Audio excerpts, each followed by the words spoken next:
They say I was a sacrifice, the last tribute from my shattered kingdom, offered to the Dragon Lord, Kaelen, to appease his fury.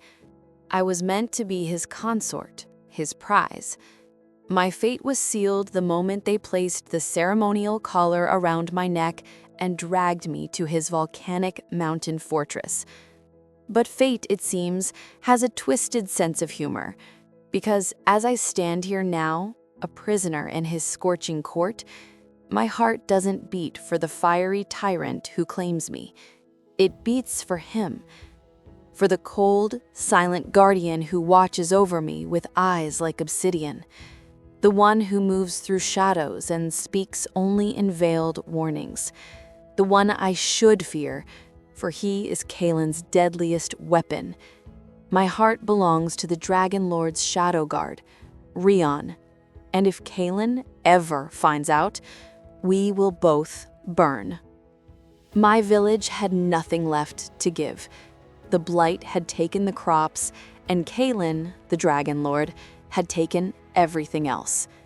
When his decree came, a tribute, a mortal woman to solidify a truce he didn't even want, they chose me, Lyra, the baker's daughter. I remember standing before him for the first time, not in his human form, but in his true glory, a colossal dragon of obsidian scales, eyes like molten gold, radiating an ancient, terrible power.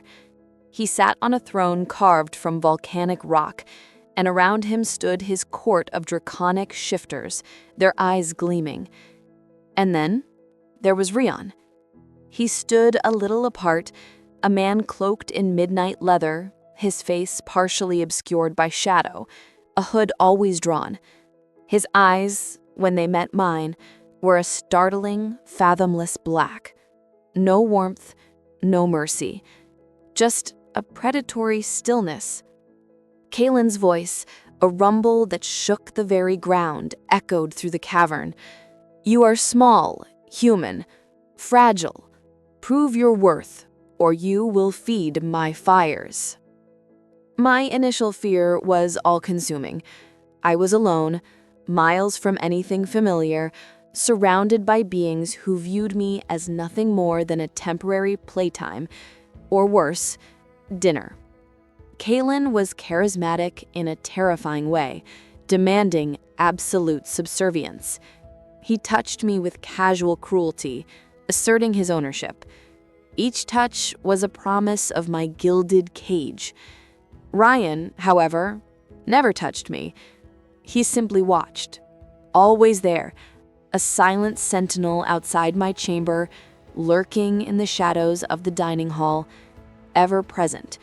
He was Kaelen's shadow, and by extension, mine. Life in Kaelen's fortress was a strange mixture of luxury and terror.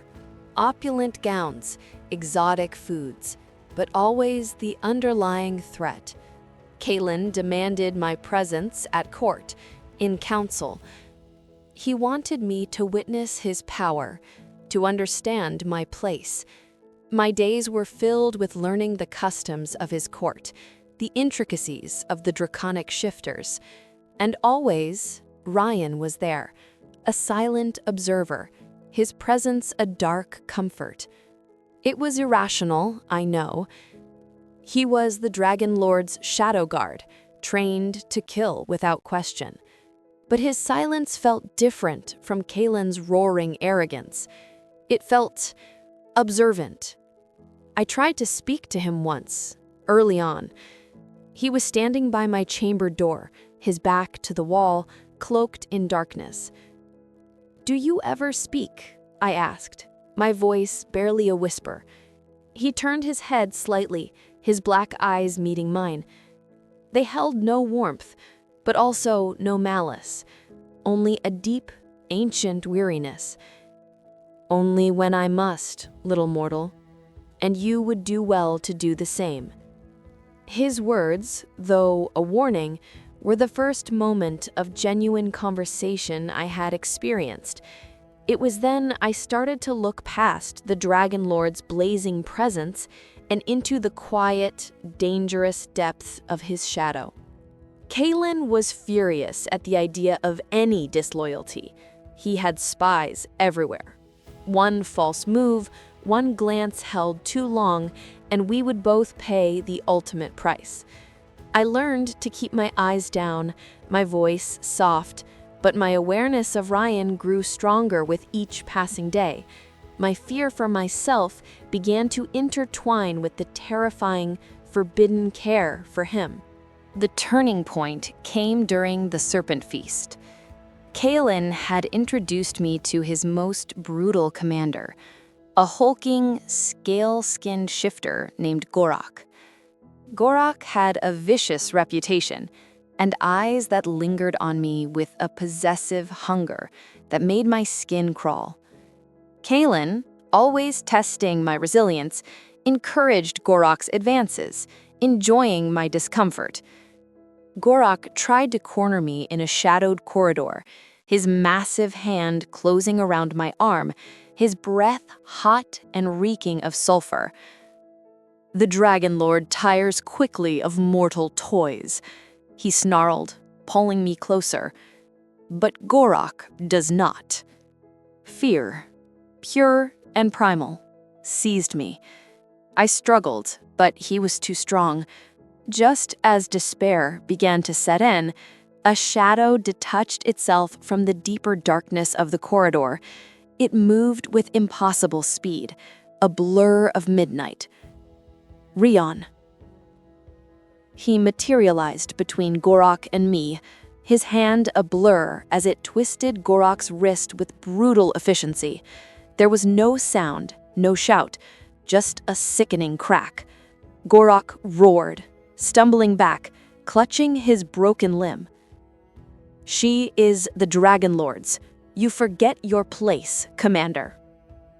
Gorak, seething, backed away, his eyes promising future retribution. Rion turned to me. His face was still impassive, but his black eyes flickered, searching my face. "Are you harmed?"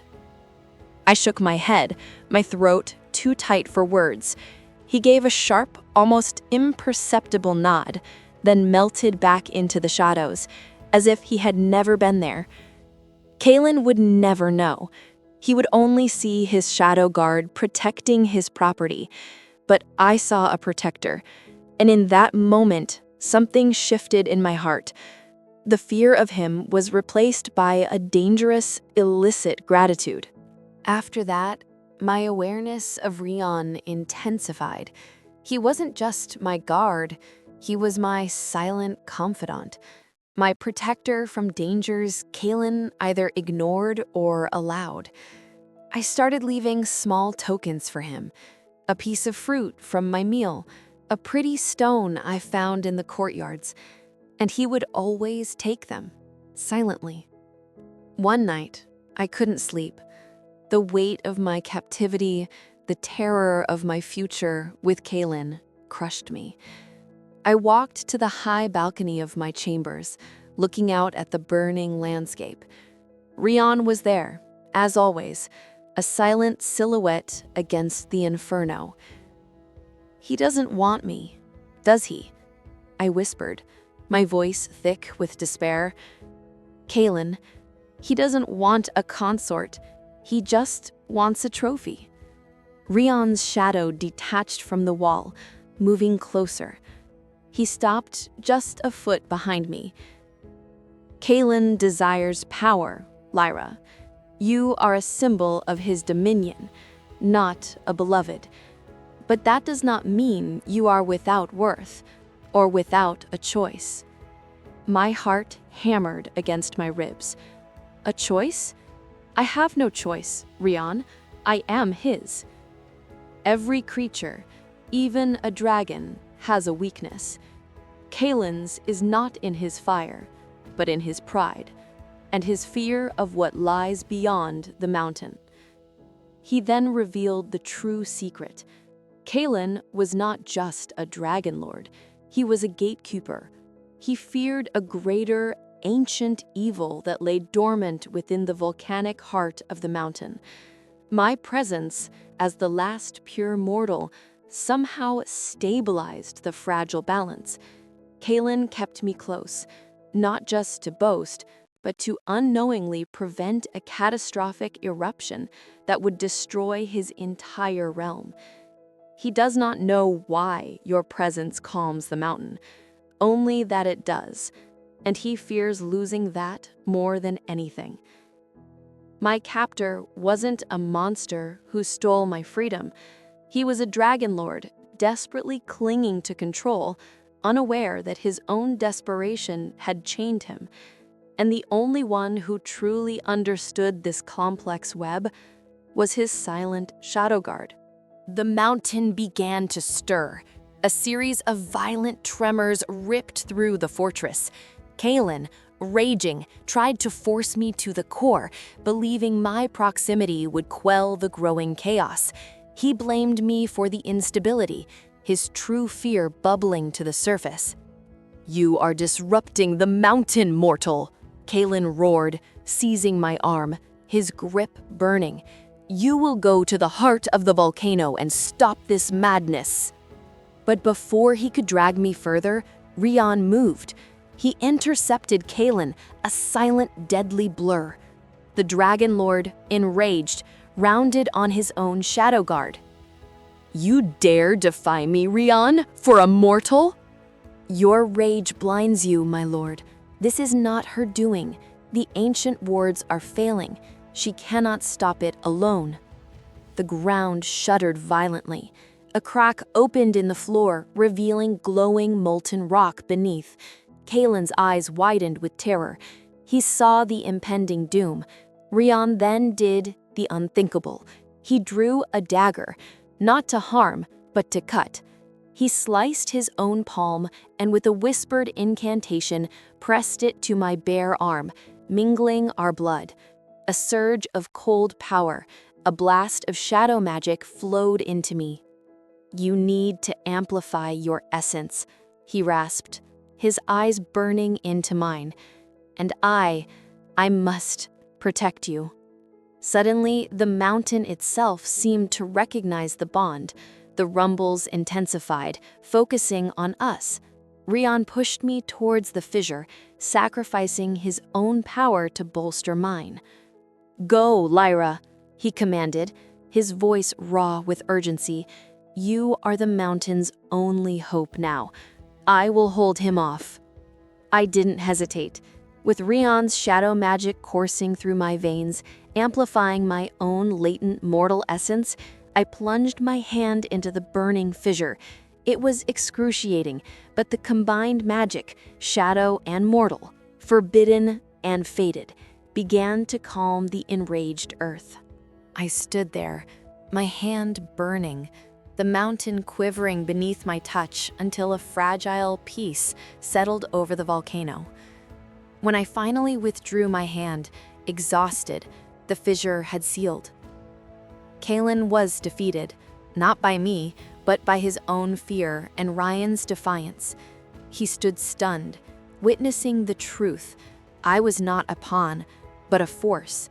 And Rion, his loyal shadow guard, had chosen to protect me over him. Rion was wounded, drained from pouring his magic into me, but he stood tall, his black eyes fixed on me. Kaelen looked at us, his eyes filled with a dawning, terrible understanding. He had lost. "You chose poorly, Rion. She is a mortal. She will betray you." "She is my choice, my lord, and I will never let her go." He stepped towards me, pulling me into his arms. His touch, once cold and remote, now felt like a desperate anchor. His scent of shadow and night filled my senses.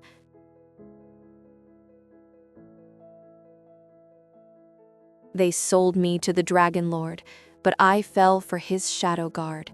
And in his dangerous embrace, I found not just freedom, but a love more powerful than any dragon's fire.